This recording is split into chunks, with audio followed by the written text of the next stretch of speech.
Recently, one of my friends wanted me to do some sort of a foraging walk, and I figured since it's spring and a lot of the weeds are coming out, that we might talk about some of the edible weeds we can find in our backyard.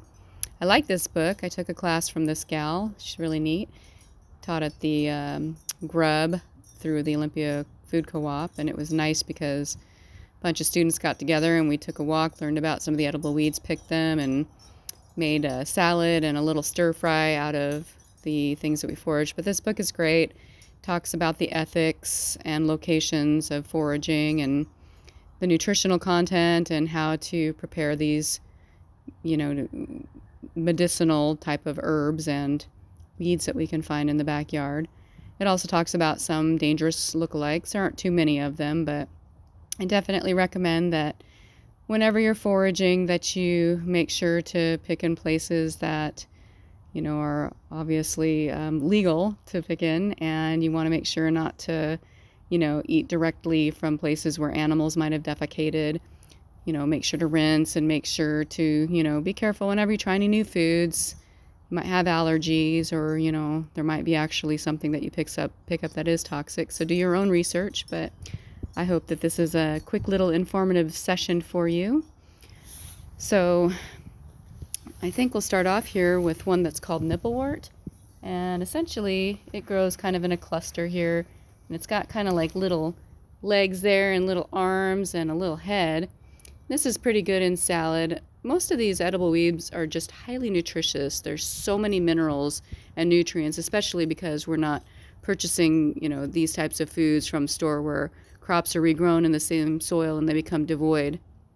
When our grandparents were younger, instead of, growing the iceberg lettuce and the, romaine lettuce that's pretty nutritionally devoid, they'd actually go out to the forest where there's acids in the soil under the conifer trees, or out in the field and where there's lots of variety of, flowers and other flora and fauna, and they'd pick these weeds and they'd make salads, and very highly nutritious compared to what we have, nowadays. So if you're not much of a gardener, and you have a little bit of yard, or if there's somewhere that you can pick where they're not spraying and there's not a lot of animals that are, being walked every day that you may not want to eat from the droppings, you can actually go out into your backyard or, friends' places and pick your food for free. It's kind of cool. So here's one that's similar to dandelion. They call it cat's claw.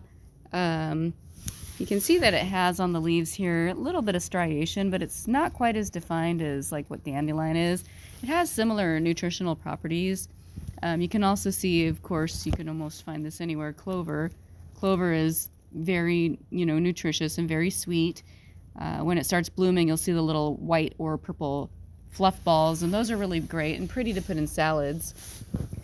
Lots of grass everywhere there's grass. That's good roughage normally. I usually only feed that to the rabbits, but this dead nettle here is one that probably would be better to lightly stir fry. You certainly don't want to overcook anything.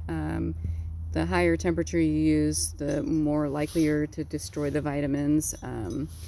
Essentially, plant oils too are typically poly or monounsaturated, and so they break down. But like lightly sauteing with EVOO would be a really great choice. This one, it's called a dead nettle because there really aren't any stingers on it like the stinging nettle, which is a cousin, but you can denote the purple flowers and kind of the purple on the actual leaves. And as a matter of fact, right next to here, you can find plantain growing, which plantain is sometimes two different shapes. This one is kind of like the long plantain, but this is another good one that can be sauteed. It's a little rough. It's high in oxalates, so you typically want to, like with spinach or any high oxalate type of green, lightly saute to take out those oxalates so that you don't get kidney stones, that sort of stuff.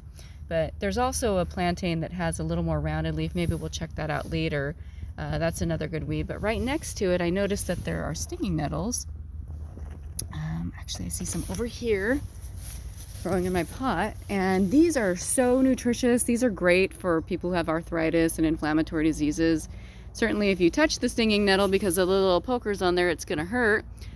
Fortunately, right next to it is the companion plant. It's the elixir to the sting. This is called dock. This is really high in oxalates, but if you do get stung by the stinging nettle, you can take the back of this and you can actually rub it on the wound and it'll help to heal. But stinging nettle's great in tea. You can also chop it up and you can add it to your cabbage and make sauerkraut. I know that Oldie Kraut does that every year. There's just so many medicinal benefits to the stinging nettle. It just has to be properly prepared. Oh look, my asparagus and purple asparagus are coming up. Quite beautiful. So let's take a walk over this direction. You can see that the dandelions are coming up. Dandelions are so wonderful. Most of the time people think that these are just obnoxious weeds, but they're really just so great in salads.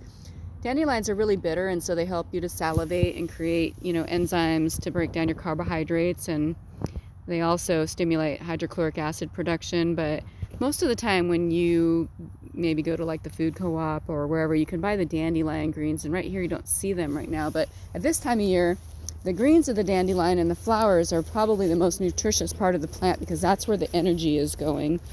Let's take a look here. I think that I have the dandelion right over here. There we go. So there's the dandelion, and you can see that the leaves on the dandelion are a little more serrated.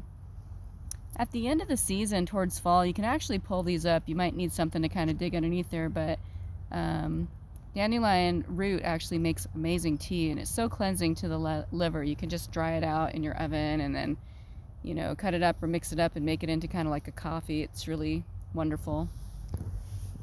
We also have over here miner's lettuce. Miner's lettuce is so yummy. It's just kind of like butter crunch lettuce. It tastes great in your mouth. It's so perfect for salads, and I actually transplanted some of this into my little garden bed. It's just a wonderful little addition. Let's see here.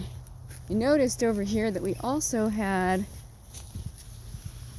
looks like rocket coming up. These little white flowers. This is kind of peppery, and not a whole lot in this area, but enough to just kind of add some flavor and additional minerals and vitamins to the salad. Let's see. Walking along the fence line, I can see some of my mint coming up. It's like a weed itself that comes up every year with just a whole bunch of the miner's lettuce in bloom.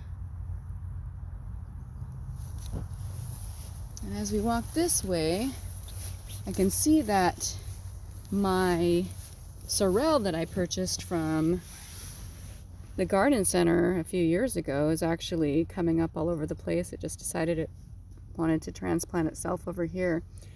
And this is really great. It's very lemony. It's got a great texture to it, but there's actually a wild sorrel, a sheep sorrel, that grows in just about everybody's yard, and I think I noticed it over here. Yeah, here we go. And so you can tell that the sheep sorrel actually is kind of like a serrated poker. You can see, let me take the top off here. When you look at it, it kind of looks like a dagger, and it's got these little legs at the bottom, but this is really flavorful. This is also pretty high in oxalate, so you could certainly just lightly stir fry that and put that maybe in like an omelet or something would even be really a good idea.